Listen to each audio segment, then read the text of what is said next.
What's up, party people? I'm Chris with Profoto, and welcome to Geared Up. This is our weekly live broadcast where we talk about gear, all things lighting, photography, anything that you want to talk about. Obviously, mostly we're going to be covering lighting. We're Profoto. We're a lighting company. And bring your questions if you have any. We have me here live. I can answer some stuff. We have Anders in the chat. We have Susan in the chat. Kate's here. She's going to be feeding me off stuff if I need to know about it. So, but yeah, we're just talking about lighting and having some fun. And with that being said, just a caveat, if you're watching on Profoto.com, you'll see like some stuff popping up around the screens. If you want more information, essentially it's just a graphic showing you what we're talking about at the time. If you want some information on like the strip boxes that we're gonna be talking about today or any accessories, you can just click on one of those bad boys and you won't lose the video. We stay in like the corner and you can kind of look around and see what that stuff's all about. You just click that right there. If you're on Facebook or YouTube, that's not gonna pop up. If you want that option, just click the link in the description. It'll take you right to Profoto.com and you can check it out there. Pick up where you left off. That being said, I already hinted at it for a quick second, but today we're talking about strip boxes. What makes them cool? I'm gonna show you a lighting setup that I like a lot, that I use a bit. I think it's kind of a fun way of using a strip box, a little bit different than the way that most people use strip boxes. And we're gonna talk about modifying the strip boxes, what makes their light quality so cool, and all that kind of fun stuff. So like I said, again, if you have any questions, ask away. I'm gonna swipe this over because I know we're gonna get to picture taken here in just a second. So let's get into it. So right now I have, I'll just take one down because it's easy to put back up. So strip boxes are cool because of the shape gives them a unique light quality.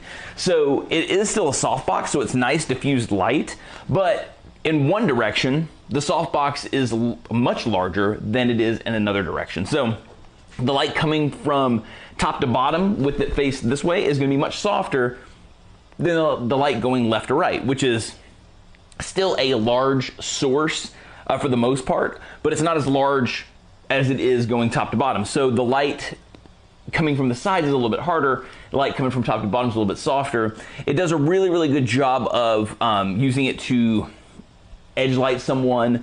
A lot of people will use it as like kickers and stuff like that. Today, and you'll also see in the world of like, if you're a big fan of like Peter Hurley or something like that, he uses a lot of strip shaped lights for his headshots, and you'll usually see them in sort of either a square or a triangle configuration. He uses constants, but you can do the exact same thing with soft boxes. So if you're a flash user and you use your flash for other things, you can do the exact same thing with a strip box. The other cool thing about the strip boxes is there are really fun modifiers that allow you to change the look and feel of the light. So first and foremost, there are grids. I think I actually forgot to add grids into the system, so this probably isn't going to pop up into the window if you're watching on Profoto.com, now that I'm thinking about it. But what's cool about a grid is, and we've talked about grids a billion times, is it just takes the light and it focuses it. It doesn't make it any harder, doesn't make it any softer. The one quality that you'll see change is contrast. It will increase the contrast a little bit, but you can add a soft grid to a strip box to kind of focus that light a little bit more. And that's cool. Grids are fun. They're super great, but what's really cool should I just take the whole softbox off? Yeah, well, because I want to do a comparison, so I'll just add this back on after the fact. So something else that's really fun. Come here. Someone's saying, where are they? So we're in Atlanta. Oh, where are we located? Uh-huh. Yeah, we're in Atlanta, Georgia. So in the US of A, down in the southeast in Atlanta. So if you're out in Atlanta, holler at me. And lots of hellos. Hey everybody, what's up? So the next cool thing is strip masks. So a strip mask does exactly what we were talking about with a strip box, and it just exaggerates it even more, right? So now look at it. You still have the same length as far as distance goes, but the light from side to side is brought in even more. This is probably, what, 2-3 inches of light coming out of this. The nice thing about the back of the mask is it's silver, so it keeps some reflectivity. You do have to bump the power of your flash up a little bit more because there's less light coming out, but also this is a diffusion panel, and diffusion is always going to absorb some of the light. But this is going to take that light and it's going to tighten it up even more, make this light from edge to edge a little bit harder. The cool thing about strip masks or strip boxes in general is they can give like really cool highlights to the eyes, really cool catch lights, which we're going to explore here with this lighting setup. So it's really, really fun stuff. I'm trying to think if in my brain that's spinning right now, if I've forgotten anything. I don't believe that I have. We're gonna be doing a clamshell style setup today. So I'm gonna be photographing through this little space right here, photographing Kate. I was asking, you said it's softer which way? So it's softer the long direction. So Top to bottom? yeah, so I mean, you can say top to bottom, but if you turn it sideways, it's now softer left to right. It just depends on how you position it. So the long way is going to be softer. The skinnier direction is going to be harder. And that's just because the rule of lighting is the larger the light source is in relationship to your subject, the harder or softer the light is. So if it's larger one direction, it's going to be softer in one direction, but if it's small in the other direction, it's going to be a little bit harder. So still, again, it's a diffused light source, so it's not like you're going to be getting kind of that punch that you would get out of a zoom reflector or something like that. So it's still diffused, it's still nice and even, it just doesn't have the spread and the size in one direction. So hopefully that cleared that up. Sweet. But like I said, we're going to be doing this in a clamshell light setup. This way we can get a little bit of fill from underneath. Can you go to the side shot so I can kind of show people what this is doing? Sick. So the idea behind this, and we've talked about this on a live before, this is just something funky I was playing around with that I wound up really liking the light out of it.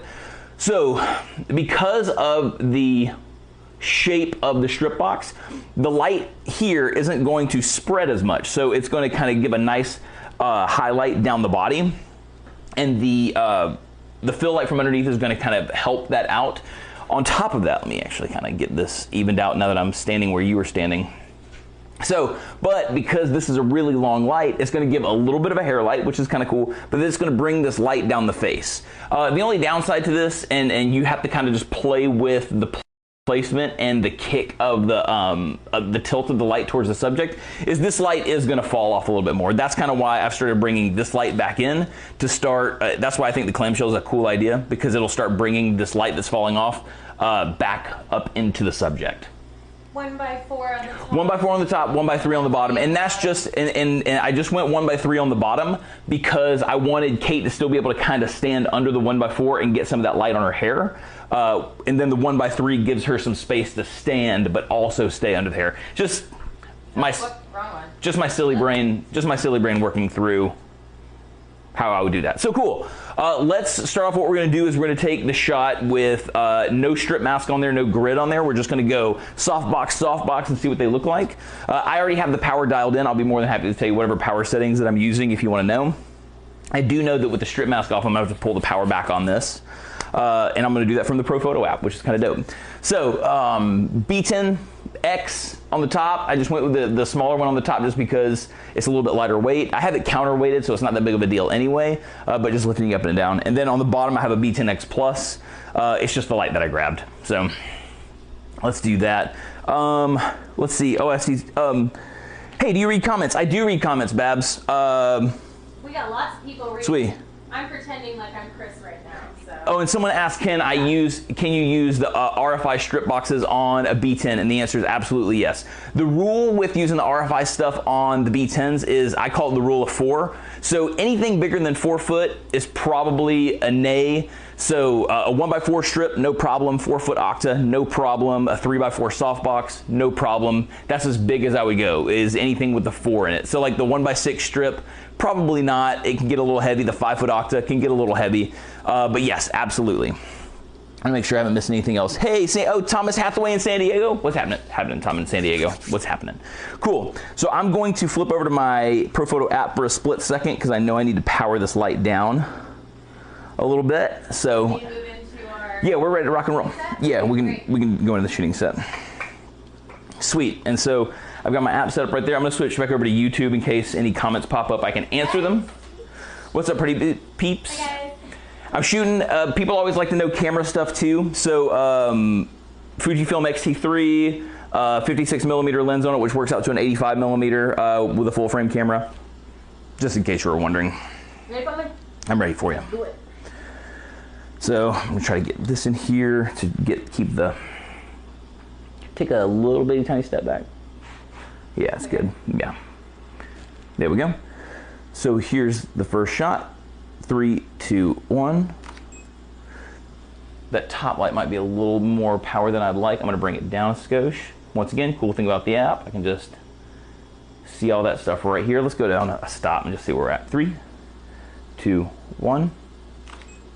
Lovely. Let me bring it back up about a half stop. I think about a half stop will be happy. Cool. And then I think the fill light's pretty nice. I might pop. It's gonna also be just a little bit darker on their screen. Yeah, it is gonna be a little more contrasty. Oh, you know what? Also, I'm glad you totally said that because I made some tiny adjustments that I don't want to keep. There it is. I knew that was looking a touch more contrasty than I wanted it to. Okay, cool. Here we go. Look at you, reminding me that I'm a doofus. 3, 2, 1. I think that looked pretty good. There it is. Oh, you know what? It's now, and this is just kind of just making sure I haven't lost any highlights or anything like that. So there you can see on the shot, the catch light, it's kind of neat looking. It's like this funky strip, like up and down. I just think it's kind of neat. But yeah, so that's one of the things that I thought would be nice about this clamshell setup. Oh, you messed the whole thing up. I broke it. We have to start over. So let's throw on a grid and see how much the grid changes it. I don't think the grid look is gonna be as flattering because it's going to try to take the light and push it straight down as opposed to kind of letting it scatter. So let's see.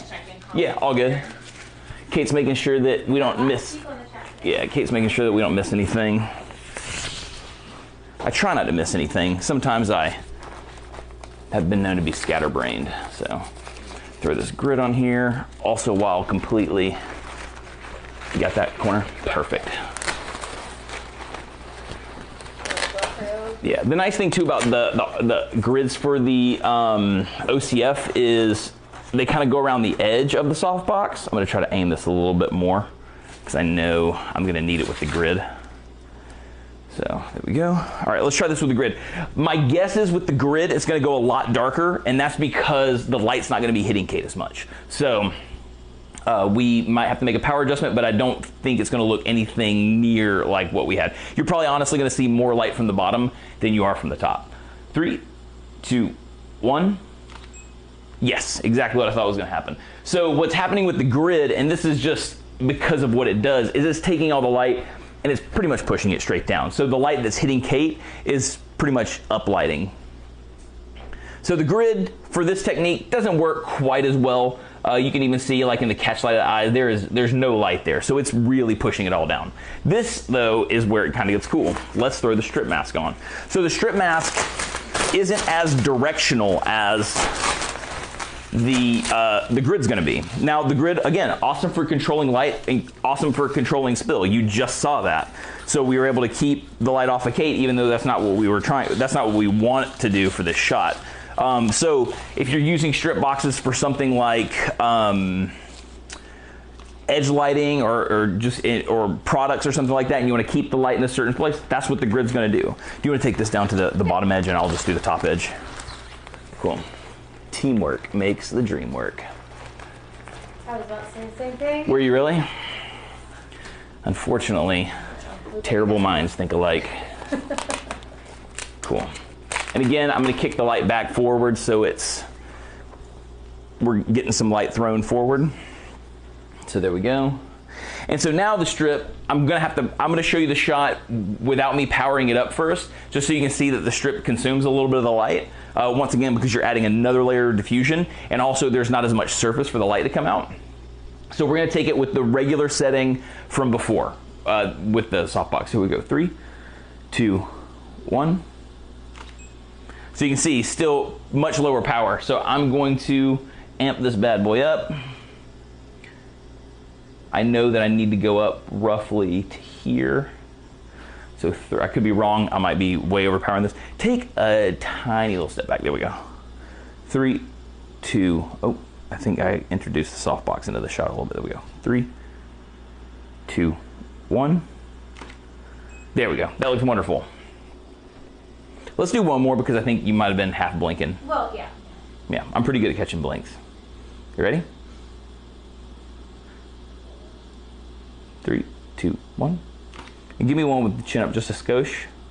3, 2, 1. Very cool. Oh, and just for the record, I had her go chin up a little bit more just to kind of get some more of the light into her eyes. And you'll see that here in just a second. We'll compare the two. I think that's good. I think we can look at some photos. Thanks. Sick. So let's move the camera to the side before I elbow that sucker into oblivion. Sorry, YouTube, I'm about to jump back over and see if you all have any comments. I needed to use my phone to control the lights. So make sure that I'm in the frame. I am. Let's see. Cool. You're welcome, Dell. Let's see. So let's bring up the photos. Let's go here. Oh, yep. Was that the last one? Perfect. That's the last one. Let's bring up, I believe that this is my, oh yeah, this is my grid shot. This is the lower power shot with the strip mask, and then I'll show you the everything else here in just a second. So here we go. Let's talk about these. So this was the first shot right here. This is what we were doing with that's just strip mask, no, I'm sorry, I'm strip mask. Just 2 strip boxes, no strip mask. That's what I was trying to spit out of my head. So 1x4 up at the top, super clean, nothing but the soft box. 1x3 at the bottom, super clean, nothing but the soft box. So you can see it gives a nice highlight down the face. It's the light coming from above isn't overpowering. The one thing you want to be careful with using a reflector or using another light in clamshell lighting is that you don't want too much light coming up from the bottom, because then it's going to start feeling uplit. This still has some nice direction to it while keeping the contrast down. You can see right here there's some light under the chin, and there's a little bit of a shadow cast from the shirt. Just kind of, I totally smacked the microphone with my hand, with the shirt being away from the skin a little bit. No big deal there, but you can see really cool. Check out the catch light in the eye. Really, really cool, right? You have like this cool little line and the little space in between. I think sometimes fun catch lights are kind of a funky thing. And then you get over here to the shot right here with the grid. And again, because a grid does what it's supposed to do, it's supposed to take light and point it in a certain direction, right? It's not going to let the light fly all over the place like you're going to get with the shot with nothing over the front of the modifier itself. So even though it's not the light that we want, the grid did exactly what it was supposed to do, and it kept that light from hitting the subject or from flying all over the place, and in this case, lighting Kate. Then we throw the strip mask on, and you can see inside the catch light of the eye. Here, let me see if I can just blow it up really, really close. That's a nose shot. I'm sure Kate is very upset with me right now. Preach. So you can see that the strip is there. I mean, look how much thinner the strip light is here than the 1x3 below. I would have thrown another strip on the 1x3 below. I just don't have one with me. So you can see that I never touched the power from here, from the shot with Kate with nothing on the soft boxes, to the gridded shot, to this shot. I never changed any power settings on any of the flashes. So you can see the light is there, whereas if we go to the grid shot, another no shot, I apologize, Kate. But if we go to the grid shot, you can see that there's really no light from up here hitting Kate on the face. So there is light coming from the strip mask. It's just because of the surface area and the extra layer of diffusion, you're losing some energy. So once we powered it up, again, no shot, I apologize, Kate. I'm just gonna keep pointing it out until she punches me in the stomach. Yeah, I've signed my death warrant. Cool.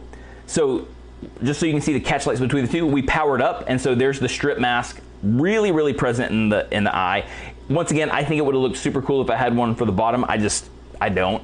The dope thing about the OCF 1x3 and the OCF 1x4, the new versions of them, they ship with a strip mask inside of them. So if like playing around with a strip mask is something that you're into and you don't have a strip box, you can get one of those, and it comes with a strip mask, which is cool. If you're an RFI strip box user, we make a strip mask that you can purchase separately for that. It's just we make a bunch of accessories for the RFI stuff because the front diffusers are removable. So you have a lot of options there as well. So very, very cool stuff. And then we zoom back out just so you can kind of see the light in. You know what we should actually do, which would be cool, because honestly, these two shots right here are underexposed. They don't really matter that much. But here's the difference between the two the two strip box shots, one with nothing again, just the soft boxes themselves, and then here with the strip mask from above, and then the soft box below. So the light down here is going to be relatively similar, but if you look here on the shoulders and the arms, see that it starts to fall off to black a little bit faster. There's definitely more of a highlight right here down the middle of the face, whereas with the version without the strip mask on it, much more light hitting the face. So kind of cool stuff there. Let me double check YouTube, make sure I haven't missed anything. Simple setup looks great. I appreciate it, Del. Someone says, is Profoto gear to be used inside? Because me and Kate haven't been doing any outdoor stuff. So it mostly comes down to, we haven't done a lot of outdoor stuff because of the amount of live things that we have plugged in. We have to, essentially we just have to make the rig mobile, which we haven't done just yet. It's a lot of stuff, and we're just trying to work out the logistics of that. So no, Profoto stuff is absolutely not to be meant to use only inside. All of our battery powered stuff is, I mean, a lot of the stuff is called on location. So in the environment, you know, any type of place that you want to take your flash, minus maybe like underwater or in the rain, is what Profoto stuff's made for. So again, right now we're just kind of confined to being in our studio just because of the equipment that we use for the job. So very, very cool stuff. Anybody else got anything else before I sign off this bad boy for the week? We got it. Cool. Good comments today. Yeah, really, really, really awesome stuff. So this has been a lot of fun. Again, thanks, Steve. He said my nose is spectacular. Oh, nice, Steve. Steve saving me. Appreciate it, Steve. So again, strip boxes, really, really fun stuff. Again, just in case you're kind of popping in right here towards the end, you can go and watch kind of the replay and what we did with the light. But just to explain again, what makes strip boxes really, really cool is there's a diffused soft modifier, but they're softer in one direction than they are the other. So with the modifier this way, the longer edge is going to be softer, the shorter edge is going to be a little bit harder. Again, it's not a very specular modifier because it has a diffusion panel over the front of it, so you don't have to worry about the harder light looking like a zoom reflector or looking like a magnum reflector. It's still going to be nice and diffused and even, just not as much coverage in one direction as you're going to get in the other direction. So very, very cool. Again, really great for creative portraits like we did here with the clamshell.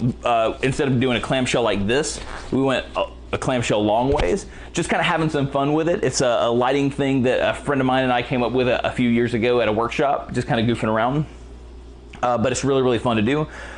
You can use them for, you know, highlighting, edge lighting a product. If you're doing a product photography, you can do the same thing with a person. If you're doing, you know, something maybe a little edgier, or you need a rim light or something like that.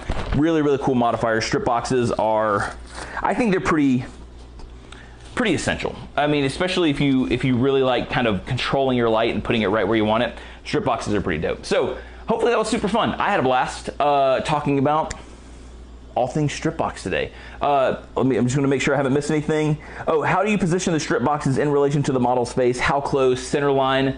It depends on if you're talking about this lighting setup. So with this, it's mostly, okay, so do we have the side shot? Cool. So I know that the light is gonna taper off as it gets further away right here, right? So I try to position my subject to look up a little bit, because if they start looking down, this light right here is not gonna make it into to the catch light of the eyes, and it's not going to make it to the center of the face. So that's why that last shot you heard me take of Kate, if you were watching, the last shot I took of her before we jumped over to review is I was like, hey, lift your chin up just a little bit, and that's just to ensure that we're getting this light into the eyes and onto the face. I shot from a little bit below, just because it's what I did. It's not really a light to look, I guess I could have gone a little more even with it. I don't want to shoot down on her because it's not really, the lighting style isn't really conducive to making someone look submissive. So I shot up on her a little bit more to make it look a little more powerful. So that's why you can see the center line right here. Again, it's all subjective. However you feel like positioning the light to tell the story that you're trying to tell or to relay the message you're trying to relay. Again, I just shot up on her because I wanted it to feel a little more powerful, and I had her lift her chin up. One, that's also a power move, the chin up thing a little bit, but also to get the light into her eyes and onto her face. So hopefully that answered like my mindset behind the way I set this up. But position wise, if you're talking about physical position wise, dead center. Like she's not to one side or the other. The light comes straight down the middle. Cool. Let's see. Perfect. Oh, and how close? I mean, pretty close. I mean, face, like if you're talking about the head, you're talking about maybe a foot, maybe a little bit less than a foot from the top of the head. And then the furthest away is probably 2 to 3 feet. Mm-hmm. Yeah. So hopefully that helps. Yeah, hopefully that helps. Cool. Well, that was super fun. Again, all things strip masks. They're really, really cool modifier, super versatile. You can modify the heck out of them either with strip masks or with grids to control that light. Just remember again, the grids aren't necessarily going to cause you to have to power the light up or down anymore because all it's doing is taking the light and pushing it forward. No diffusion on the bottom strip, by the way. No, yes, diffusion on the bottom strip. Yes, sorry. Yeah. There is diffusion on the bottom strip. There's just not a strip mask on the bottom strip. Yeah. So it's, and that's just because I didn't have one. I don't have one on me. So the, again, really, really great modifiers. The grid's just going to take that light and point it where you want it to go to. The strip mask, though, is going to consume a little bit more light, at least with the OCF version, because you can't take that front diffusion panel off. So what it's going to do is you're going to have to go through an extra layer of diffusion. So we silver backed some of the black areas on here. That way it's still relatively efficient. You're not losing a bunch of light, but just know strip mask on the OCF stuff is going to cause a little bit of an efficiency decrease. So you're going to have to power up. Cool. I think we're good. Oh, hey, what's up, Panama? Good to see you. So I hope y'all had an awesome time. This has been super fun. Come and check back with us next week, and we're going to be talking about... What happened? Turkey Day. We're gonna have Oh, we won't be here next week. So I won't be here next week. I'm not sure if one of the peeps in Sweden are going to do anything about it, but it's Turkey Day for us in the United States of America. So we're going to be Turkey Day in it next week, so no live, at least from me. So we'll see you in December. So we'll see you in... It will be December, won't it? Oh my gosh. So we'll either see you in December or the last week of... or the last day of November. So I don't even know what that is. So thank you all so much for hanging out with us. We will see you on the next Geared Up Live. Peace out.